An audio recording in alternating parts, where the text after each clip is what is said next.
There are people that live in Republican states who are not Republican, and sure, you could say that their responsibility is to move to a state that properly represents them, but if they don't have the means to, and they've built a life where they are, but they just don't happen to agree with one representative of the state that was put in, they're screwed.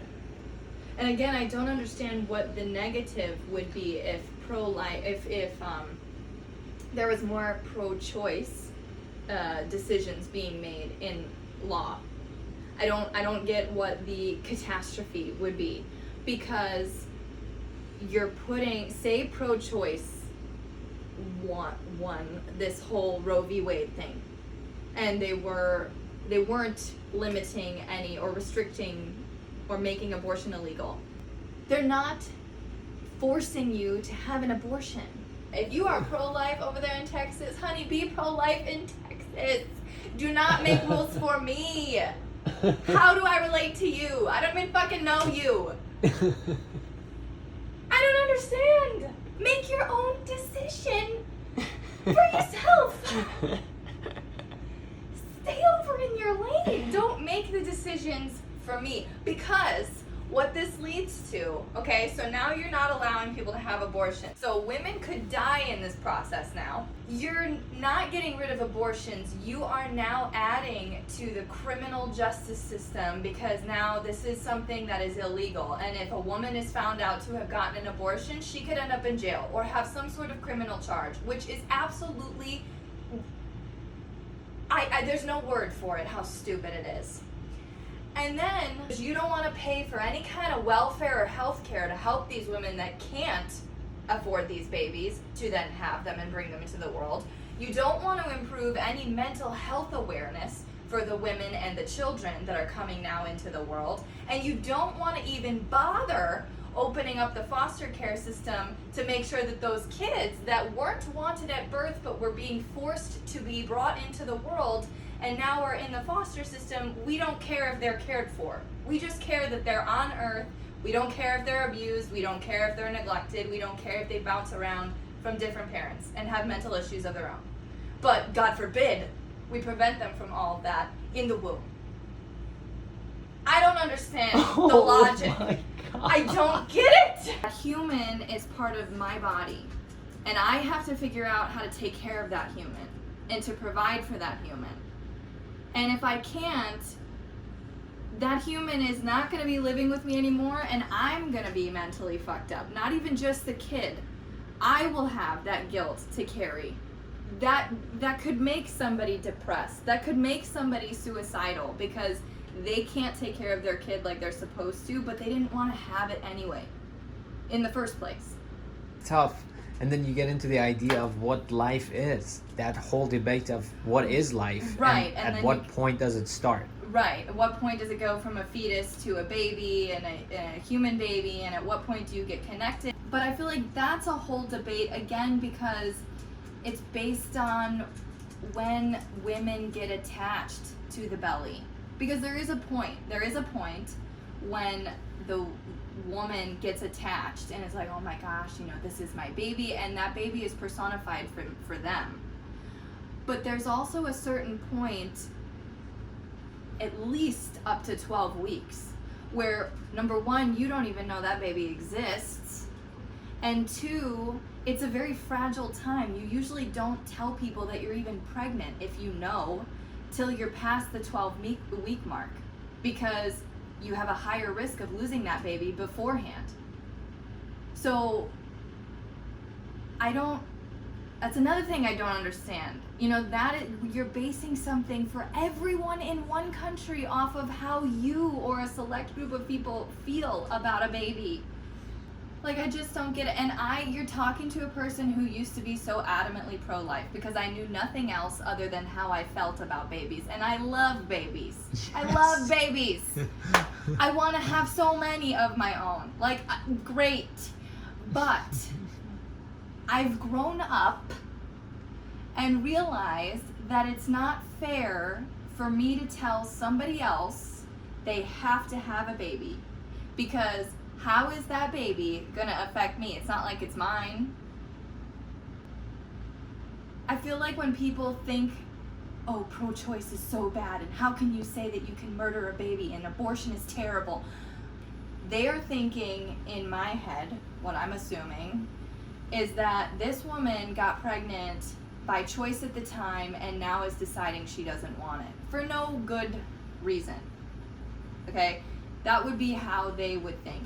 Any reason is a good enough reason for somebody. But I'm assuming that they think people are using it frivolously, for lack of a better word. But do they think about, I'm sorry, what if you have an 11-year-old daughter and you're pro-life, but your 11-year-old daughter gets raped? And now she's forced to have a kid. Her body's already been through enough trauma. She didn't ask to get pregnant, but now you're forcing her to go through another set of trauma, which is not even just raising a baby. Physical trauma of a baby coming out of an 11-year-old is outrageous. What if it's somebody who is homeless and gets pregnant for however the possibility? You want to bring a baby into a homeless, tent? How is that healthy? Even if that mom can take care of it and love it so much, you're putting it in a really hostile, terrible situation. And then that kid is going to grow up, has a higher chance of adding to the homeless population that these people are so mad that they have to pay for. They all don't want to pay for homeless housing, but they're insisting that women keep having babies that are inevitably, some of them are going to be homeless, okay? I don't understand. Everything connects. They don't think about it. It's like when you make a chain, do you just hook one on and expect the necklace to sit there? No. You got to keep adding chains and it's going to make the necklace, it's all tied together.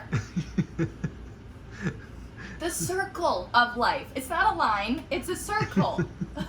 It's going to come back around. Like I said, I used to be pro-life. I do understand the, incessant need to tell somebody, no, you need to keep a baby. A baby is, amazing, why would you not keep it?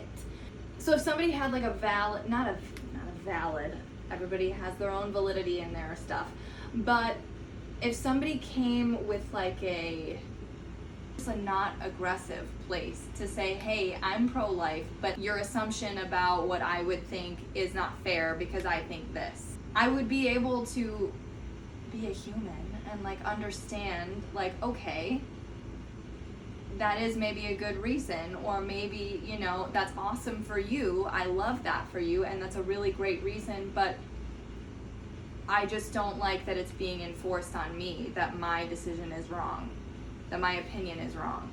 When a lot of us pro-choice people, maybe I won't speak for everyone, for some of us that are pro-choice, we are not saying pro-kill, we're not saying pro-abort. We are saying exactly what it says, pro-choice. I am pro giving you a choice to either abort or not abort, and myself a choice to abort or not abort. I think people sometimes maybe just naturally fall into pro-life because that's just how life goes. You get a lot of people follow the track. I mean, everybody does. You go and you find your partner, you get married, not everybody does this, but some people go and have a family, and they, that's the next step, is if you're pregnant, you have a baby. Anyone that just naturally thinks that for themselves, I don't blame them. It's the second you start forcing me to think that way, when I have no effect on your life. You could have one effect on their life, and that is once they have a child, their child is going to grow up, and because you aborted your child, there is one less person for their child to mate with. Out of 350 million, I'm pretty sure they're good. I'm pretty sure they'll find somebody. That's just in America. Not if everybody thinks like that. Baby, there are 7 billion people all over the world. I don't. My womb is not gonna add anything for some. Like, nobody's missing out. I mean, of course, our kids will be awesome, so they are. But like, they're not missing out on love because there's 6,999,999,999 other people for you to go for. Again, I don't understand. Oh.